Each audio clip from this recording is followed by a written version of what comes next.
Hi everyone! Did you know that this is called a Ken Burns effect in video editing? That Instagram only allows a 1-minute video on your main feed and that YouTube rewards longer videos. I learned all this and more this week thanks to my no-buy year. And since YouTube rewards longer videos, I've decided to add even more rules to my no-buy just so I can keep talking to you guys longer. I'm kidding. I've actually done some soul searching, looked through my stuff, and decided that there's a bunch of other things I don't need to be purchasing this year. So please keep watching and stay tuned for my no-buy year rules. So as some of you know, I just posted my very first video on Sunday to YouTube. I'm filming this on a Tuesday, so it's only been 2 days. It's all been a bit surreal. I've had a lot of support from friends and family over on Facebook, which is where I've shared my videos so far. Hopefully by the time you guys see this, I would have braved Instagram as well, which I know absolutely nothing about. But I'm learning, as I've mentioned in my intro. So today we're just gonna cover all of my no-buy year rules real fast. I have everything written down in my notebook, so I will be looking down as always. We're gonna start with an obvious one, and the reason mainly for why I started this no-buy year, and that is my makeup addiction, my makeup obsession, my makeup hobby, my makeup collection, whatever you wanna call it. Basically, your girl's got way too much makeup. So that's of course on number one on my list. Number one, we're not buying any more makeup over here this year. And honestly, I don't foresee me running out of pretty much anything. Next, skincare. I've also collected way too much skincare over the past few years, and there are some categories especially where I'm just overflowing. I have tons of sheet masks, I have tons of moisturizers. There's possibly some categories that I might need to replace this year if I run out of absolutely everything. So that's basically the rules for both makeup and skincare categories, is if I run out of a certain category, but I mean every last bit, every last nook and cranny, including all of my little samples that you get free with your orders, if all of that goes and I've got absolutely nothing in a specific category, then I will allow myself one item in that category again until I completely run out of that item. So that's usually what is meant by replacements only, at least in my eyes. Clothing. I really don't need anything. I have so much clothing. Before makeup, I had a huge clothing and shoe obsession and addiction, and I've gained some weight in my 30s, so I'm not quite as excited about a lot of things. I've held on to certain things that I can no longer fit into, and I'm going to try to use some of my really nice pieces to motivate me to work out more. But I've also a couple of years ago got rid of bags and bags worth of things that I was holding on to from high school and college years, because for a long time I was the same size and I kept wearing some of my more favorite pieces for decades, but it was time to go. So 2 years ago I did a really large purge, but I still have a bunch of stuff. I have a whole closet full of things that I've been dying to sell off on Poshmark. So that's a project for 2020. Finally get rid of all the things I am not wearing or using in my wardrobe. The only thing I foresee myself possibly needing to replace is my pair of blue jeans. So I will allow myself one pair of blue jeans if the ones I am wearing right now happen to rip or get just absolutely obliterated sometime in the year of 2020. But aside from that, no clothing, zero, nada. Shoes, same. I've got shoes.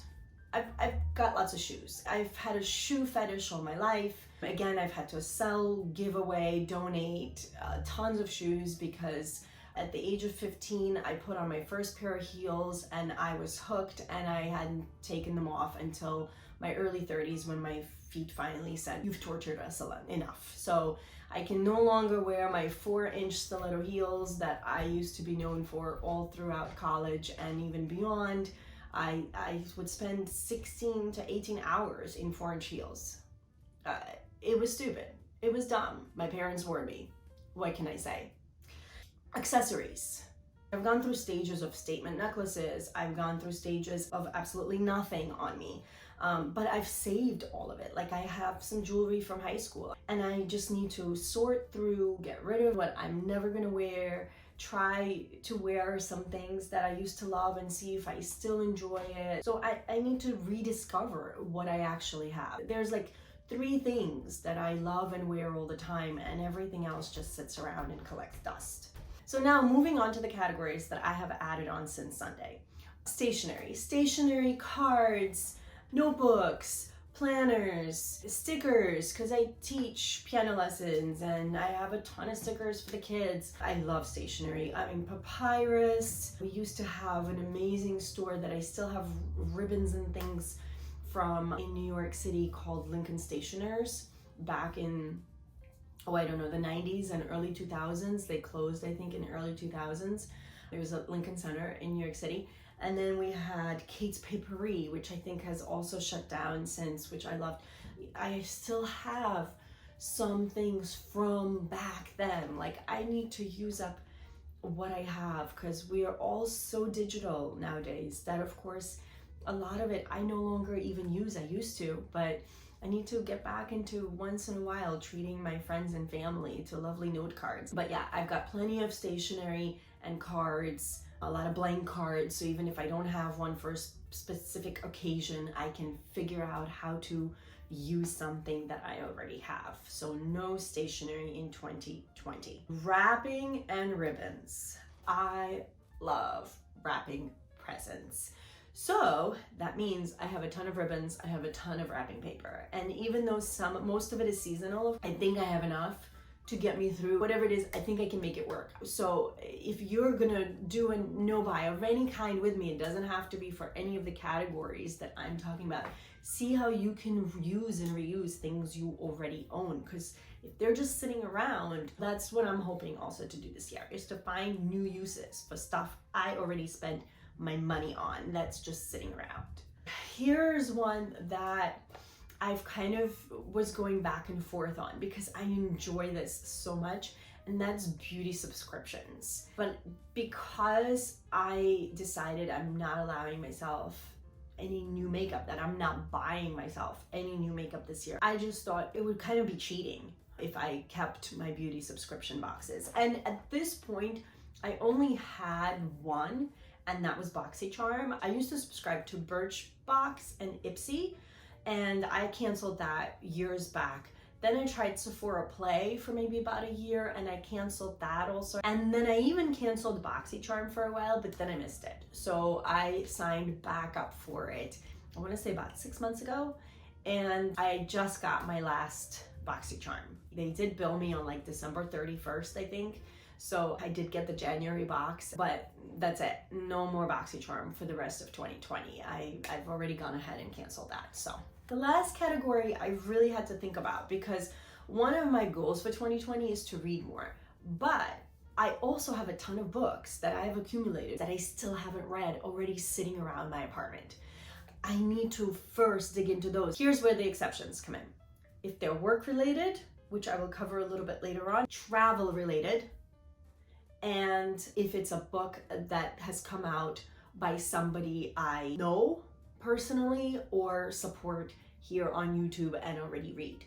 The first person YouTube related that comes to mind is Samantha March. I discovered her books just a couple of months ago. I ordered 3 of her books and I just swallowed them in 2 days. So if she comes out with, and it's a series of 6 books, so if she comes out with a 4th book, I will go ahead and purchase that because I know I will read it. Travel, if I'm going somewhere, I am one of those people that really enjoys bringing a travel book with me. I will allow myself something like that. Okay, now let's get into the category of what am I allowed to buy? Because a no buy year is not like a total no spend year. I don't expect to like freeze my bank accounts and not spend any money at all. Your girl's gotta eat. Let's start off with the obvious. Groceries. I'm allowed to buy groceries. That's another thing I'd like to do, is set a budget. I used to do that. I kind of fell off the wagon the past couple of years. I'd like to go back to figuring out what I already have in my pantry, utilizing it, just supplementing only with the ingredients I need for specific recipes that I'm making for that week, instead of going to a store and just randomly putting stuff into my shopping cart, because that's what supermarkets want us to do, and then half of it goes bad in your fridge. So I'd like to be smarter about shopping for pretty much everything this year, but I'm allowing myself groceries, and that's that. Restaurants and experiences. Going out to eat is one of my absolutely favorite things to do. Yes, I have spent way too much money on that over the years, and also I love going to theater, I love going to concerts. I'm a concert pianist. It's part of my life. It's always been a part of my life. It's not something that I want to stop. I'm allowing myself restaurants and experiences, but I will be setting a budget for myself for those activities, because I want to make sure that I don't transfer this urge and need to be doing things instead of shopping, right? So I want to make sure everything has a balance. So I will definitely be allowing myself a certain amount of money every month for those things, but I want to keep it in check and I want to keep it under control. Work-related items from my music school, office supplies, music books for the kids, sheet music for myself, all of things that are work-related are allowed. Gifts for others and gifts received. I am allowing gifts in both categories. If I need to buy birthday presents or holiday presents come next December, I love that. I'm not gonna give that out. I like to be wiser about my finances in general from this point forth. So I won't, I think, do things as spontaneously and as frivolously as I usually have in the past. Like, ooh, what a great deal. It's $200 and I really should only be spending $50. I'm still gonna get it because it's a $800 blazer or whatever. I'm not gonna do that. I need to really learn how to stay within the reality of what my finances allow me.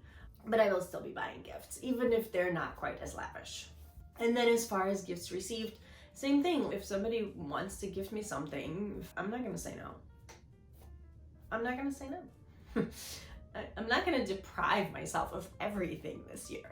Housewares, items from my home are allowed as long as they stay again within a budget. I'm gonna set a budget for all of these categories and I'm going to stick to that budget. I moved fairly recently and I still have holes that I need to fill in my kitchen. I have nothing yet on the walls, as you can see. So there are definitely things that I need for the home.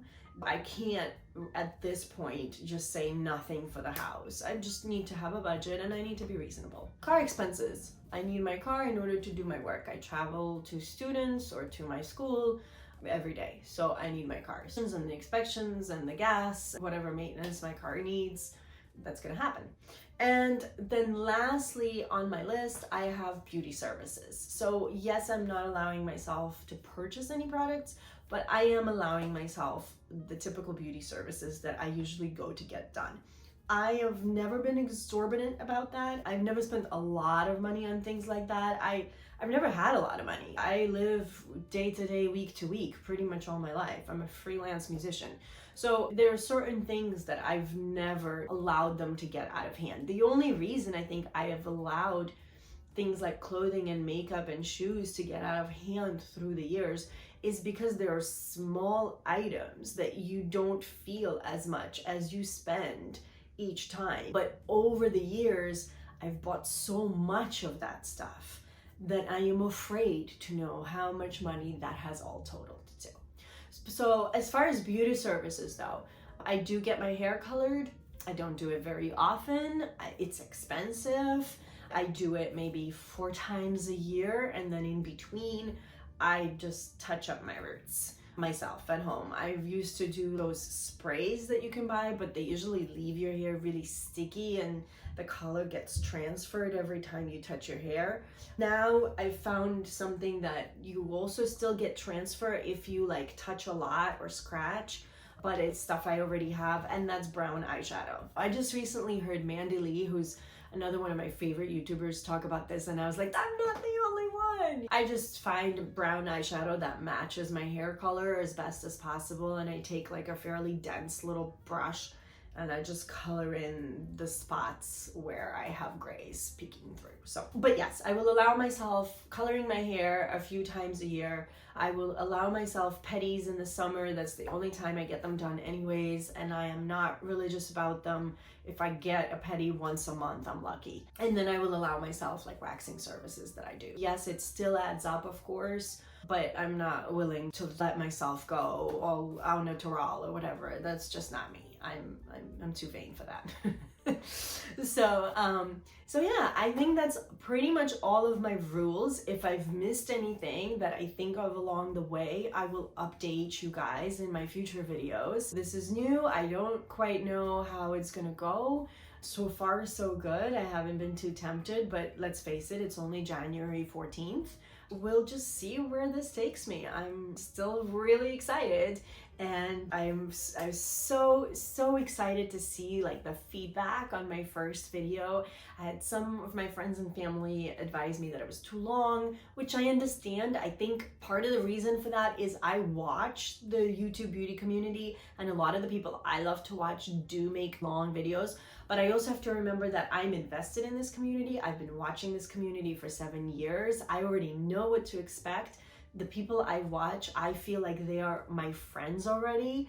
So I am always interested in what they have to say. I'll just turn on the sound while I'm cooking. So it's not interfering. I'm not stopping my day to watch these 30-40 minute videos. So I will work on that. I'm sure some of my videos are going to be longer than others, and some hopefully I can make really short and concise, but I don't promise. Again, I'm new to this. I'm learning. It's a learning curve, and I know every week I will learn something new, and maybe I'll keep sharing that with you guys at the beginning of the video like I did today. I kind of think that that might be fun.